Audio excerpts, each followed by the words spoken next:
Bom dia, pessoal, dando continuidade aí à parte 3 do estudo. Lembrando que o estudo está ocorrendo agora às 3h46 da manhã. Por que 3h46 da manhã? É o horário mais tranquilo, em que não tem muito barulhos oriundos aí da vizinhança. Então é o horário que eu geralmente utilizo para estar estudando. Bom, lembrando mais uma vez que resolvi estar compartilhando a gravação desses áudios, não só para aqueles que têm interesse em estar estudando e estar aprendendo mais, como para estar facilitando as minhas revisões, para facilitar os meus estudos. Como eu já tinha dito antes, estou dividindo em aproximadamente 15 minutos para não ficar tão extenso.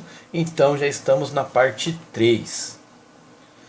Estamos aí na unidade da América Espanhola, o contexto histórico que antecedeu sua independência.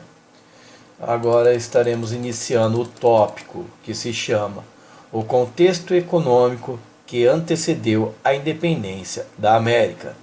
Ou seja, vamos estar falando acerca da economia. Vamos lá.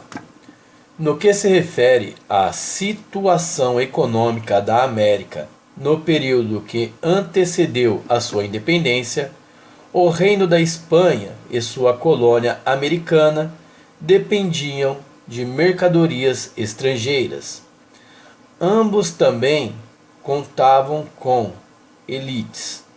Peraí, deixa eu ver se é isso mesmo, porque na hora de digitarem deixaram sem espaço as palavras. Então vamos lá.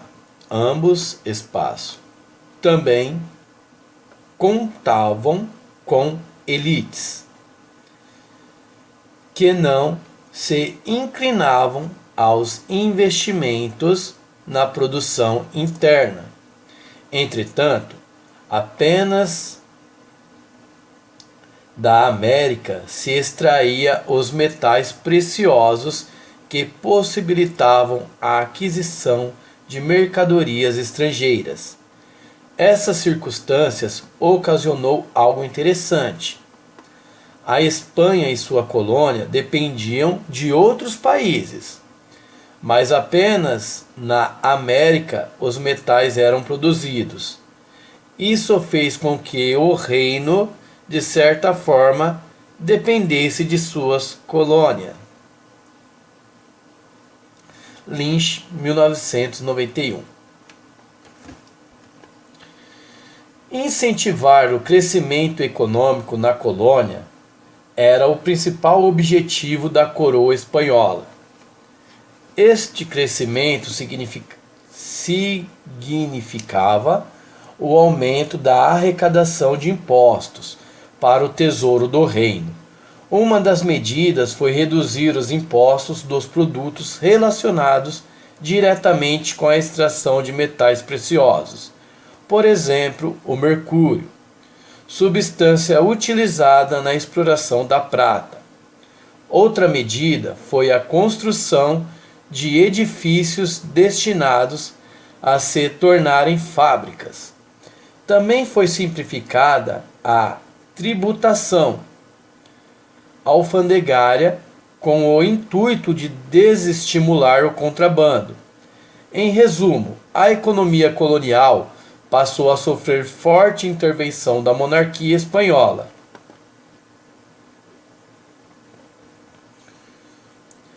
Além dessas medidas, a coroa espanhola descentralizou o comércio atlântico. Outrora, esse comércio se desenvolvia em rotas rigorosamente fixadas. Era interligado somente por determinados portos instalados na América e na Espanha. Esses portos eram criteriosamente escolhidos. Com o objetivo de desenvolver a economia do império, a coroa incentivou a criação de rotas comerciais em todas as regiões sob o domínio espanhol, fossem nas terras americanas ou na metrópole. Em virtude dessa medida, áreas periféricas, nas quais a economia incipiente se voltasse obrigatoriamente para os centros, nos quais o comércio atlântico se concentrava, poderiam experimentar o desenvolvimento dessa economia, produzindo artigos que pudessem circular no mercado internacional. Deste modo, ampliou-se a participação de províncias que tinham pouca expressão econômica. Também foi estabelecido o livre comércio na colônia.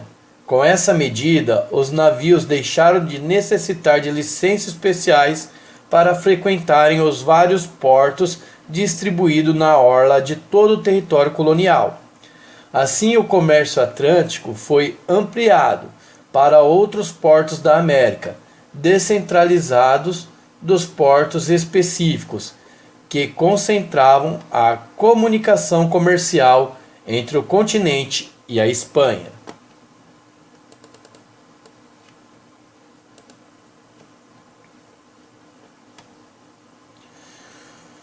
O trecho a seguir aborda alguns resultados das medidas econômicas tomadas pela coroa.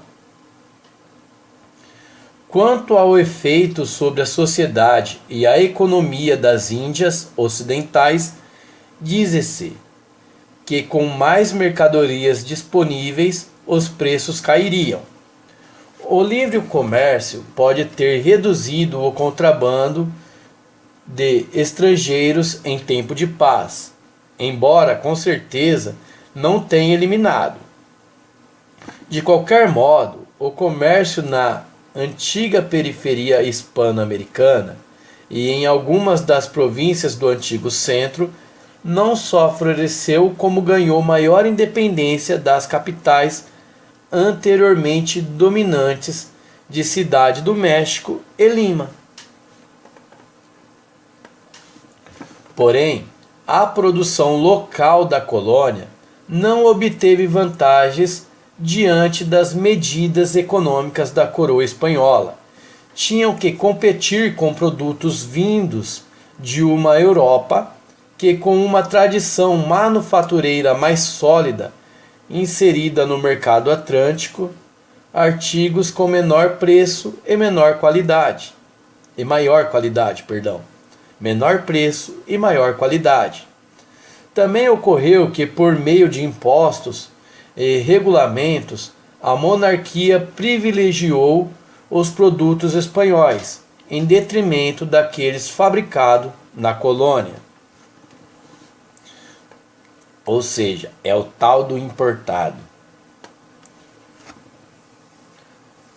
O contexto social que antecedeu a independência da América. Agora vamos tratar da questão social, não só da economia. Apesar que, ao meu ver, a economia tem tudo a ver com o social, né? Mas vamos lá. No que se refere às circunstâncias sociais no período anterior ao da independência da América, assistiu-se o desembarque crescente de espanhóis nas terras americanas. O que os atraiu para o continente americano foi o significativo aumento de oportunidades no comércio e na administração colonial, seja no comércio atlântico, na burocracia imperial ou na mineração. Esses imigrantes assumiram posições de destaques. Os hispano-americanos consideraram essas constantes chegadas de espanhóis como uma espécie de invasão. Lynch, 1991. O trecho a seguir nos ajuda a esclarecer a diferença entre os espanhóis nascidos na América e os que imigravam da Europa.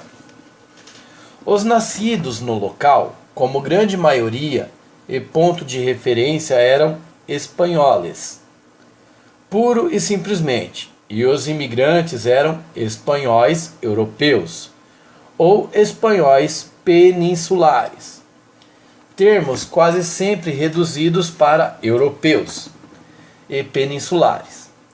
Então, finalmente, nos últimos anos do período colonial, passou a existir uma distinção pública correspondente a que hoje a mente popular costuma conceber entre crioulos e peninsulares, e erradamente estende para todos os 3 séculos coloniais.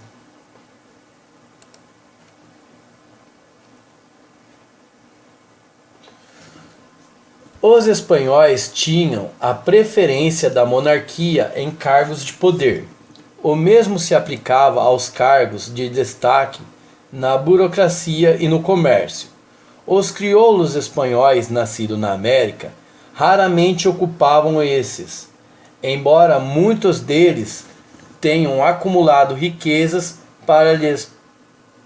que lhes possibilitava constituir uma elite na sociedade colonial americana, ao passo que assistiam os espanhóis vindos do reino ocuparem lugares importantes na administração e no comércio colonial. Os crioulos se distribuíram em ocupações mais modestas. Eram administradores, negociantes locais e profissionais liberais. Contudo, muitos se encontravam em situações de pobreza. Em resumo, eles estavam em uma posição de notória desvantagem em relação aos espanhóis recém-chegados do reino. Lynch, 1991. A monarquia empreendeu uma desamericanização de cargos de destaque na burocracia. A monarquia empreendeu uma desamericanização de cargos de destaque na burocracia e de posições importantes no comércio atlântico.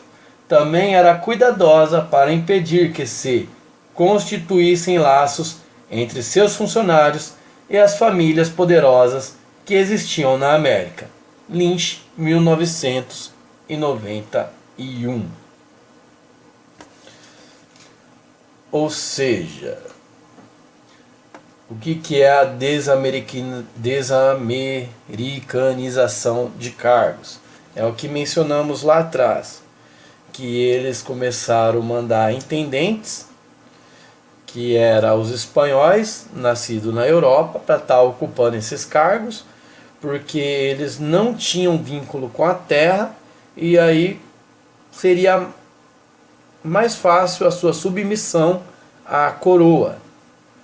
Em contrapartida, se os nascidos ali no território americano continuassem ocupando esse cargo, o contexto de sua independência poderia ter sido acelerado. Com a preocupação desse vínculo, a coroa começou a interferir, mandando para ocupar os cargos burocráticos aqueles nascidos na Europa, que não tinha referência ali com a terra e que com isso não iria lutar contra a coroa. E assim eles conseguiram manter o domínio da colônia por 3 séculos. Então, esse é um resuminho do que eu entendi até o momento do conteúdo. Vamos estar dando início aqui ao contexto cultural que antecedeu a independência da América. Porém, como eu tinha comentado, eu vou estar repartindo a cada 15 minutos aproximadamente o material para não se transformar muito extenso as edições, para não estar demorando muito as edições para estar disponibilizando o áudio, até porque também para não ficar muito cansativo. Então, quem estiver acompanhando aí os estudos, acompanhando a leitura, ouve a primeira parte, tem que fazer alguma coisa, dá uma pausada ali, faz o que tem que fazer, depois retorna para a segunda parte. Assim, creio eu que fica mais fácil para todos estar acompanhando todo o processo. Então, vamos lá para a 4ª parte.